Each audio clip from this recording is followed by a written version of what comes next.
Most of all, for me, HIV and AIDS is not something that is just a theory or a job that I do. HIV is part of my life. I'm HIV positive. I heard I was HIV positive when I was still in seminary, that day in September in '87. And that was a huge blow to my life. I had all these questions in my heart. Why? Why me? And I was wondering, should I tell anyone? When I arrived back at my home, all my friends were sitting in my room, and the first question they asked me is, "Hey, what did the hospital say?" And at that stage, I was so shocked that I just told them, "Well, I've just heard I've got HIV." They didn't know how to react.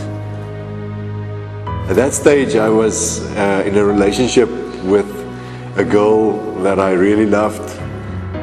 She came to my room just after I told my friends, and I couldn't do anything else. I just had to tell her.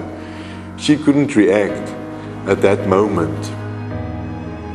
Eventually, I felt I can't ask this girl to marry me because she might become HIV positive herself. She will never become able to have children. I just felt it was unfair to ask that of a girl to marry me. But she said that she loved me before I became HIV positive. And the fact that I've got a virus don't change anything. My wife, after all this time, is still HIV negative. But having children was just not possible because that would have caused the risk that Liesl could have become HIV positive herself. So we did a lot of research, and then we spoke to a lot of medical people to find out, should we do this? Should we take the risk of actually trying for our own children? And luckily, within the first month that we tried, Liesl fell pregnant. 3 months later, we tested it, and she was still HIV negative. That meant that our first child was born HIV-free. And so we tried again 2 years later, and Mia was born. And both these children are HIV-free. So this is a hopeful story. A story that shows HIV is not necessarily a death sentence. It's a life sentence. You might have been wondering the whole time about the one question that might be in your mind. How did he get it? Be honest, is that what you might have been thinking? Well, it's not important how I got it. The fact is, I am HIV positive. But the important thing that we have to tell each other is, it is not important how someone contracted HIV.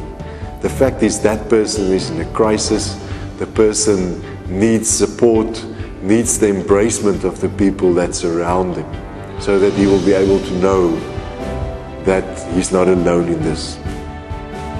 I experienced that support.